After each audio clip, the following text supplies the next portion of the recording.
अमित देहरादून बस अड्डे पर दिल्ली वाली वाल्वो बस में बैठा। लगभग सीटें भरी हुई हैं। आखिरी सीट से पहले की सीट पर लगभग 18 साल की युवती बैठी हुई है। उसके बगल वाली सीट खाली है। परिचालक ने अमित को कहा कि आप उस सीट पर बैठ जाइए। अमित ने अपना बैग ऊपर रखा और सीट पर बैठ गया। कुछ देर बाद बस चल पड़ी। बगल में बैठी युवती कुछ परेशान सी लग रही थी। कभी वह उंगलियों को मरोड़ रही थी, कभी आगे वाली सीट पर सिर रखती और कभी कुछ देर बाद असमंजस की स्थिति में इधर-उधर देखने लगती। अमित को लगा कि वो हो सकता है इसको बस में उल्टी आदि होती होगी। बस का सफर इसके लिए आरामदायक न हो इसलिए परेशान हो रही हो। कुछ देर बाद उसने अपने पर्स से मोबाइल निकाला और उसे ऑन किया, लेकिन अगले ही क्षण उसने फिर स्विच ऑफ कर दिया। तब अमित यह सब देख रहा था। उसके माथे पर हल्का हल्का पसीना आ रहा था। वह रुमाल से पोंछकर एक घूंट पानी पिया और खिड़की से बाहर अपोह की स्थिति में देखने लगी। मोहदंड के रास्ते पर काम चल रहा था। सारे पेड़ कट चुके थे।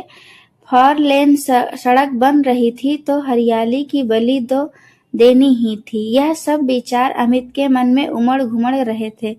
कुछ देर बाद अमित ने देखा कि युवती ने उस मोबाइल को निकाला और उसके सिम को निकालने का प्रयास करने लगी, लेकिन निकल नहीं रहा था। अमित ने अपने पर्स से सिम निकालने वाली पिन को पकड़ाते हुए कहा कि आप इससे निकाल दीजिए। युवती ने कहा, नहीं धन्यवाद, बस ऐसे ही टाइम पास कर रही हूँ। अमित को यह जवाब कुछ हजम नहीं हुआ और कहा कि सिम निकालकर टाइम पास से बजाय तो गाने सुन लो, या मेरे पास लीड है। युवती ने कहा, मेरा अभी मूड नहीं है। अमित ने कहा कि बुरा ना मानो तो एक बात पूछ सकता हूँ? युवती, हाँ बिल्कुल पूछिए। अमित, जब से मैं बस में बैठा हूँ तब से आपको देख रहा हूँ। कोई समस्या है? घर परिवार में सब ठीक है? वैसे मैं आपके लिए अनजान व्यक्ति हूँ, शायद आप मुझे अपनी परेशानी बताने में असहज महसूस करोगे, किंतु मैं आपको एक इंसानियत के नाते यह सब पूछ रहा हूँ। युवती, घर में सब ठीक है, ऐसी कोई प्रॉब्लम नहीं है। अमित, लेकिन आपकी बेचैनी बता रही है कि आप अपने अंदर से स्वयं किसी परिस्थितियों में फंसी हुई हो और आप असमंजस की स्थिति में हो। युवती हड़बड़ाते हुए, नहीं नहीं नहीं भैया, ऐसी कोई बात नहीं है, सब ठीक है। एक लंबी सांस में पूरा वाक्य बोलकर मुंह दूसरी तरफ कर देती है। अमित, चलो अगर ऐसा कुछ नहीं है तो फिर अच्छी बात है। युवती, जी धन्यवाद। कुछ देर तक दोनों चुप हो जाते हैं। ईश्वर, इधर अमित अपने फोन पर व्यस्त हो जाता है। युवती फिर फोन निकालती है और मैसेज चेक करके फोन को फिर स्विच ऑफ कर देती है। युवती के पास जो फोन है वह नया स्मार्टफोन है। लग रहा है कि अभी 2-3 दिन पहले ही जैसे खरीदा हो। लड़की फोन के तरफ देखकर बार बार परेशान होते हुए नजर आती है। अमित, क्या किसी का फोन नहीं लग रहा है? यदि नहीं लग रहा है तो मेरे फोन से आप बात कर सकती हैं। युवती, नहीं, मुझे कोई बात नहीं करनी किसी से। अमित, जैसा आपको उचित लगे, लेकिन आपके चेहरे के मनोभाव से लग रहा है कि आप किसी संकट में हैं। युवती पुनः हड़बड़ाते हुए कहती है, नहीं, बस ऐसे ही थोड़ी तबीयत ठीक नहीं लग रही है। अमित, चलो अपना ध्यान तबीयत से हटाने के लिए कुछ बात कर लेते हैं ताकि सफर भी कट जाए। आपके परिवार में कौन कौन है? युवती, माँ, पापा और एक भाई। अमित, अच्छा, मेरे परिवार में भी माँ, पापा और पत्नी एवं 2 बच्चे हैं। युवती, आपकी शादी हो गई है? अभी तो आप कम उम्र के लग रहे हैं। अमित, युवावस्था में हमने भी कुछ गलत निर्णय लेने वाले थे, लेकिन फिर समय ने अक्ल दे दी और हम गलत राह पर चलने से बच गए। युवती, मैं समझी नहीं। शादी का गलत रास्ते पर चलने का फैसला कैसे गलत हो सकता है? क्या आपकी लव मैरिज थी? अमित सिर हिलाते हुए कहा कि हाँ, लव मैरिज है, किंतु बाद में अरेंज हो गई। युवती उत्सुकता से पूछा, ऐसे कैसे हो सकता है? अमित, क्यों नहीं हो सकता, बस समझ समझ का फेर है और वक्त वक्त की बात है। जो वक्त की नजाकत को समझ जाता है और कुछ समय के लिए वह सोच समझकर कदम उठा लेता है, तो उसकी बिगड़ती जिंदगी बदल जाती है और कभी कभी एक छोटा गलत निर्णय पूरे जीवन को कलंक लगा देता है। युवती, मैं समझी नहीं, प्यार करना कोई गलत निर्णय कैसे हो सकता है? अपनी पसंद की शादी करना उसका निजी मामला है, इसमें कलंक वाली बात समझ से परे है। अमित युवती की मनोदशा को समझते हुए और उसके सवाल से समझ गया था कि यह भी कुछ जरूर गलत कदम उठाने जा रही है। आज इसे रोका नहीं तो इसका जीवन बर्बाद हो जाएगा। अमित ने कहा, जब मैं ग्रेजुएशन कर रहा था, अंकिता मेरी लाइफ में आई। मैं अंतिम साल में था और अंकिता फर्स्ट ईयर में थी। कुछ मुलाकातों में ही हम एक दूसरे के करीब आ गए। युवती, उसके बाद क्या हुआ? अमित, अंकिता और मेरी नजदीकियां बढ़ने लगी। यह बात अंकिता के घर पर पता चली तो उसके कॉलेज आना जाना उनके घर वालों ने बंद कर दिया। उनको हमारा मिलना नागवार गुजरने लगा। युवती, अरे यह तो माँ बाप की ज्यादती है, बच्चों की भी तो अपनी जिंदगी है। अमित, बिल्कुल, मैंने भी आपकी तरह ही सोचा था कि हमारी भी कोई जिंदगी है। प्यार का तूफान हमारे सिर पर सवार था। गलत सही का निर्णय हमें प्यार की भावनाओं ने हमसे छीन लिया था। उस समय फोन नहीं हुआ करते थे।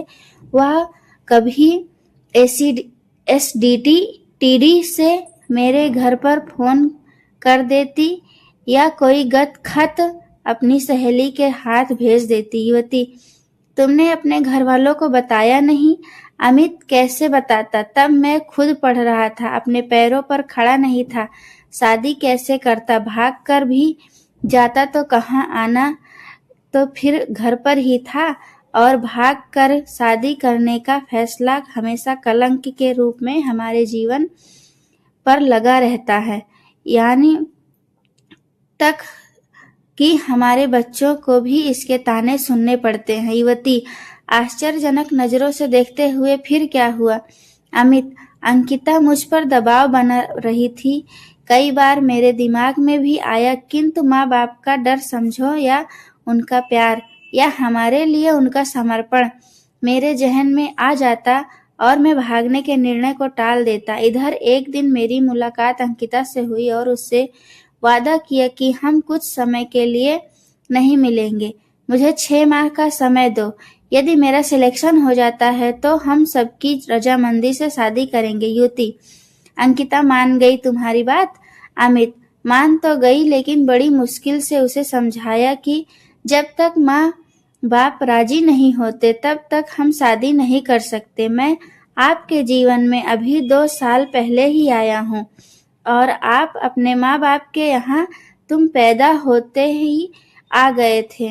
तुम्हारे माँ पिता ने तुम्हें लाड से पाला होगा, तुम्हारे हर नखरे उठाए होंगे, अपनी जरूरतों का बलिदान करके तुम्हारी हर मांग पूरी की होगी और फिर लिखाई पढ़ाई से लेकर सदैव तुम्हारे हित में सोचा होगा। आज वह हमारे मिलने पर रोक लगा रहे हैं, उसमें भी उनका हमारे प्रति भले ही कठोरपन लग रहा है, लेकिन सच्चाई यही है कि वह हमें बहुत प्यार करते हैं। मैं अपने माता पिता की फोटो और जब पत्नी यानी अंकिता की फोटो साथ में रखता हूँ कि यदि कभी कोई गलत कदम उठाने की सोचूं तो एक बार उनकी तस्वीर देख लूं। यह बात मेरे एक दोस्त ने कही थी। युवती, उसके बाद फिर क्या हुआ? अमित, हम 6 माह बाद मिलने का वादा लेकर गए और फिर बैंक की तैयारी करनी शुरू कर दी। मेरा चयन हो गया। उसके बाद मैंने अपने घर में अंकिता के संबंध में अपनी बात बड़े आदर भाव के साथ कही। मेरे पिताजी ने कहा कि मैं खुद अंकिता के घर जाकर तुम्हारी नौकरी की सूचना और तुम्हारे रिश्ते की बात करके आ जाता हूँ। उसके बाद मेरे पिताजी स्वयं वहां गए और फिर उन्होंने मेरे रिश्ते की बात अंकिता के माता पिताजी से की तो वह भी राजी हो गए। यदि हम उस समय जवानी के जोश में गलत कदम उठा लेते तो शायद पूरे जीवन भर पछताते। आज हमारे दोनों परिवार बहुत खुश हैं। युवती: वाकई में तुमने बहुत अच्छा निर्णय लिया। मैं जो गलत निर्णय ले रही थी तुमने मेरी जिंदगी को बर्बाद होने से रोक लिया। भैया: अमित: क्यों, तुम ऐसा क्या करने जा रही थी? युवती: भैया, मैं ऑनलाइन गेम खेलती थी जिसमें ऑनलाइन ही मेरी विशाल से दोस्ती हो गई थी। उससे बातें होने लगी। वह बहुत अच्छी बातें करता है। उसके बाद हमने एक दूसरे को अपना नंबर भी शेयर कर दिया। अब मेरे जीवन में विशाल की अहमियत बढ़ने लगी है। मैं उससे बहुत ज्यादा प्यार करने लगी। मैंने अपने घर में कुछ नहीं बताया है, बस हमने भागकर शादी करने का निर्णय लिया है। उसने ही मुझे यह फोन गिफ्ट किया है और एक नया सिम भी खरीद कर दिया है। साथ ही उसने ही ऑनलाइन वॉल्वो का बस का टिकट भी मेरे लिए किया है। मैं गांव से भागकर यहाँ आई हूँ। वह मुझे दिल्ली में मिलेगा, वहां से हम बंगलोर चले जाएंगे। अमित: अच्छा, तभी तुम बार बार अपना फोन देख रही थी और सिम बदलना चाह रही थी? हाँ। युवती: हाँ भैया, मैंने अपने फोन भी बंद इसीलिए किया कि घर में फोन न आ जाए या मेरी लोकेशन न पता चल जाए। अमित: देखो, आप उस लड़के को ऑनलाइन मिली, उसने तुम्हें बड़े ही चालाक ढंग से फंसाया है। आप बुरा न माने तो उसने आपके साथ सिर्फ छल नहीं किया बल्कि धोखाधड़ी भी कर रहा है। उसकी क्या गारंटी है कि वह तुम्हें खुश रखेगा, जो इतनी चालाकी से तुम्हारे लिए सिम खरीद सकता है, 3 अलग अलग जगह की टिकट ले सकता है, वह तुम्हें आगे यूज करके ऐसे ही अपने जीवन से अलग कर सकता है। युवती: भैया, आप सही कह रहे हो, मुझसे बहुत बड़ी भूल होने जा रही थी। युवती ने पर्स से सिम निकाला और उसको वहीं पर तोड़कर अपने घर पापा को फोन लगाया और रुआसे गले से कहा, सॉरी पापा, मैं गलती करने जा रही थी, लेकिन मैं अभी वापस आ रही हूँ।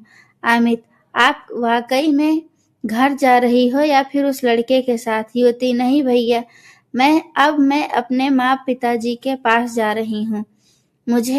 आपने मुझे जो बताया वह सब अब मेरे सामने आ गया है। मैं यह गलती भूल से भी नहीं कर सकती। अमित: चलो, देर आए दुरुस्त आए। सब सुबह का भूला शाम को वापिस आ जाए, उसे भूला भटका हुआ नहीं कहा जाता। युवती मेरठ बस अड्डे पर उतरकर वापिस देहरादून वाली बस में बैठ गई और एक सुकून भरी सांस लेकर अमित को बाय कहा। अमित को लगा कि चलो, आज एक जिंदगी उजड़ने से बच गई।